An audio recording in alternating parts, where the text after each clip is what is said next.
ኖቬምበር 18 የዕለቱ መልእክት ርዕስ ፈተና።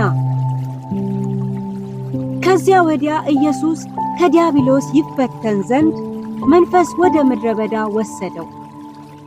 የማቴዎስ ወንጌል ምዕራፍ 4 ቁጥር 1። በዚህ ሳምንት በሚኖረን የጽሞና መልእክት ስለ ፈተና እንመለከታለን።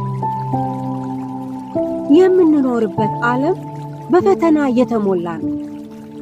እኛም ከፈተና ነፃ አይደለም። ስንፈተን እኛ ላይ የደረሰው ፈተና በሌሎች ሰዎች እንዳልደረሰ የማሰብ፣ ፈተናዎቹን እንዴት ማሸነፍ እንደሚገባን ያለማወቅ፣ የፈተናዎቹን መልክና ዓላማ ለይቶ አለማወቅና የመሳሰሉት ችግሮች አሉብን። ለችግራችን መፍትሄ ማግኘት አለብን። ስለሆነም ለእነዚህና መሰል ጉዳዮች ምላሽ ለመስጠት እንሞክራለን።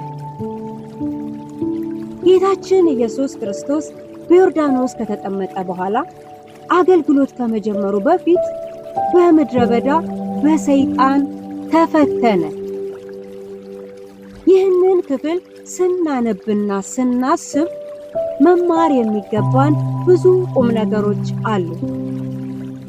ከነዚህም መካከል አንደኛ፣ ሰይጣን ማንንም ሰው ሲያገኝ እንደሚፈትን እንረዳ።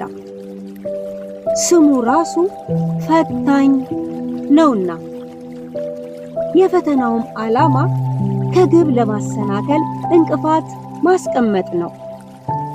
ሁለተኛ፣ የፈተናዎቹ ይዘት ተመሳሳይነት አላቸው። ለኢየሱስ ያቀረበለትን ተመሳሳይ ጥያቄ ዛሬም ለእኛ የሥጋ ምኞት፣ አላስፈላጊ ትምክህትና የዓይን አምሮትን በማቅረብ እንደሚፈትን ማወቅ ይገባናል።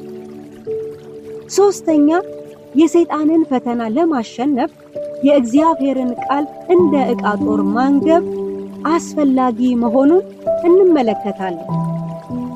ያለ እግዚአብሔር ቃል ዕውቀት የእግዚአብሔርን ፈቃድ ማወቅና ማድረግ አንችልም። የሰይጣንንም ሐሳብ እምቢ ለማለት የቃሉ ብርሃን ያስፈልጋል። የእግዚአብሔር ቃል የሌሊት መብራት፣ በቀን ብርሃንና የሁል ጊዜም ደስታ ነው። ቻርልስ ስፐርጅን።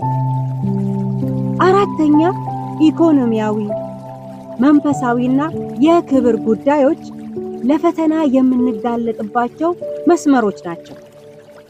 እነዚህን በትክክለኛ መልኩ መቃኘት መቻል አሸናፊነትን ያጎናጽፈናል።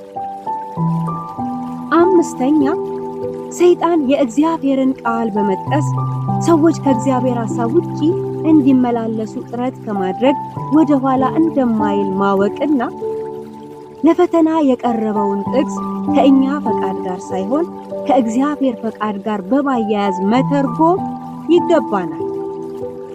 አንዳንድ ጊዜ ለራሳችን ፈቃድ በሚያመች መልኩ ጥቅስ እየጠቀስን በምትኩ ከእግዚአብሔር ፈቃድ ጋር የተላለፍንባቸውን መስመሮች ማስተካከል ይኖርብናል። ያለበለዚያ ሰይጣን ሊፈትነን ምቹ ዕድል ያገኛል። እንግዲህ ፈተና አይቀሬ ከሆነ ድል ደግሞ የእኛ እንዲሆን የጌታችንን ምሳሌ እንከተል። ለእግዚአብሔር ቃል ተገቢውን ትኩረት መስጠት አሸናፊ ያደርገናልና። ይታለፋል ፈተና።